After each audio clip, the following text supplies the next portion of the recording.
l'Algérie rouvre ses domiciliations avec l'Espagne et bloque celle avec la France. L'Algérie vient de prendre une décision stratégique en levant la suspension des opérations de domiciliation bancaire pour le commerce extérieur avec l'Espagne, tout en suspendant celles concernant la France. Cette évolution des relations économiques intervient dans un contexte diplomatique sensible, marqué par des tensions entre Alger et Paris, tandis que les relations avec Madrid connaissent un tournant positif après plus d'un an de gel.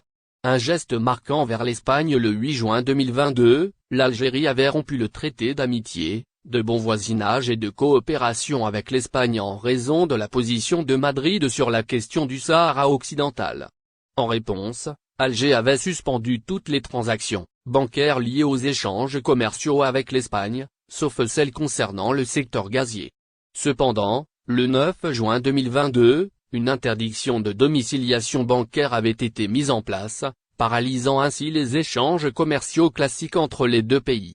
Récemment, l'Algérie a décidé de lever cette mesure, ce qui permet aux entreprises algériennes et espagnoles de reprendre leur activité via le réseau bancaire national. Cette décision, bien qu'importante, survient dans un climat encore marqué par des préoccupations liées à la politique espagnole sur le dossier du Sahara occidental, un point de friction majeur entre les deux nations.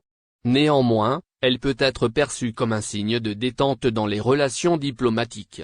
Un coup dur pour les relations avec la France. Domiciliation, l'Espagne, France. En revanche, les relations économiques avec la France connaissent un revirement significatif. À partir de ce mardi, les banques algériennes ont suspendu les domiciliations bancaires pour les opérations d'import-export avec la France. Cela signifie que les entreprises algériennes ne pourront plus utiliser le réseau bancaire pour financer leurs achats de biens français ni leurs exportations vers la France. Cette décision intervient dans un contexte de tensions politiques et économiques croissantes entre les deux pays. Ainsi, les entreprises algériennes devront désormais explorer d'autres canaux pour maintenir leurs échanges commerciaux avec la France, ce qui pourrait entraîner des coûts supplémentaires et des complications logistiques. Cette mesure pourrait également affecter l'accès de l'Algérie aux produits français, un marché crucial pour plusieurs secteurs de l'économie algérienne. Perspectives et enjeux futurs. Domiciliation, l'Espagne, France. Cette dynamique nouvelle dans les relations entre l'Algérie, la France et l'Espagne laisse entrevoir des ajustements importants dans le paysage économique et diplomatique régional. D'une part, la reprise des échanges avec l'Espagne pourrait stimuler les secteurs algériens, notamment l'importation de biens et services espagnols, et renforcer les liens économiques entre les deux nations.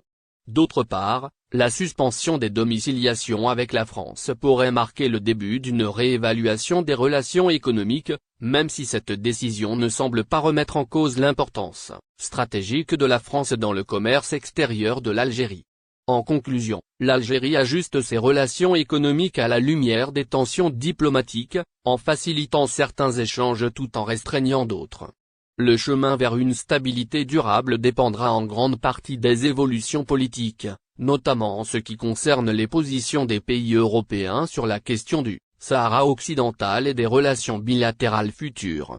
Les entreprises algériennes devront s'adapter à ce nouveau contexte pour continuer à naviguer dans un environnement international. Marion Maréchal Le Pen attaque l'Algérie en utilisant Camelda.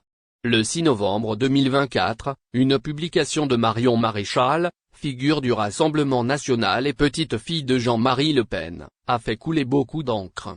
En effet, sur le réseau social X anciennement Twitter, elle a tenu à féliciter Camelda, écrivain et journaliste algérien, pour avoir reçu un prix Goncourt, une distinction majeure dans le monde littéraire. Dans son message, Maréchal n'a pas seulement salué la qualité littéraire de l'auteur, mais a aussi souligné son courage, tout en évoquant des avertissements qu'elle considère comme lucides. Ce message, en apparence simple félicitation, a néanmoins ravivé des débats concernant les relations complexes entre la France et l'Algérie. Marion Maréchal a écrit « Félicitations à Camelda pour ce prix Goncourt qui récompense autant l'expression française que le courage du sonneur de tocsin. Puissent ces avertissements lucides être désormais écoutés de tous. » Dans ces quelques lignes, Maréchal n'a pas seulement salué le talent de l'écrivain, mais a aussi pris un soin particulier à rappeler ses prises de position qui critiquent ouvertement la situation en Algérie.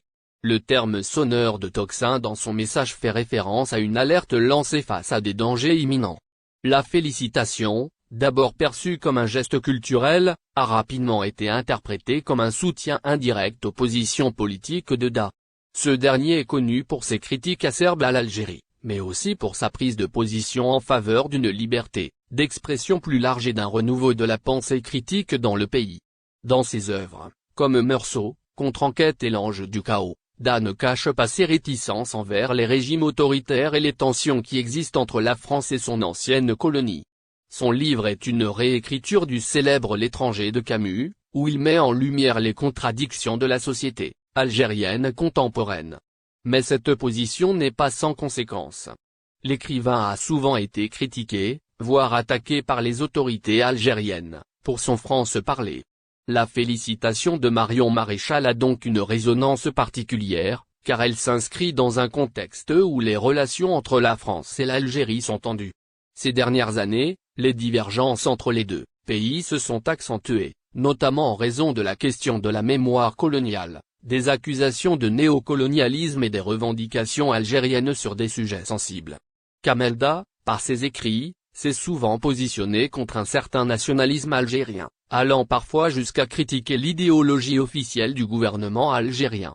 Ses propos ont souvent été interprétés comme une mise en cause du régime en place, ce qui lui a valu d'être perçu comme une figure controversée dans son propre pays. Dans son message, Marion Maréchal semble célébrer ce côté dissident de l'écrivain algérien, et le présente comme une voix courageuse qui brise le silence face à un pouvoir autoritaire. De son côté, Da ne cache pas ses relations tendues avec l'État algérien, qu'il décrit souvent comme un système incapable d'évoluer vers plus de liberté et de démocratie. Pour Maréchal, il semble que ce courage de Da mérite une reconnaissance à l'échelle internationale, et ce, malgré les tensions diplomatiques entre la France et l'Algérie. Il s'agit là d'une alliance symbolique entre une figure de la droite extrême française et un écrivain algérien critique à l'égard du pouvoir algérien. Cependant, cette prise de position ne manque pas de susciter des réactions. De nombreux internautes, particulièrement ceux issus de la communauté algérienne, ont exprimé leur désapprobation envers Maréchal, soulignant que ces félicitations étaient perçues comme une tentative de rallier un intellectuel algérien à une cause qui, selon eux, est avant tout politique et idéologique. Pour ces derniers, Marion Maréchal, déjà perçue comme une personnalité hostile à l'Algérie en raison de ses déclarations passées, cherche à utiliser Da pour défendre ses propres positions. En Algérie, les réactions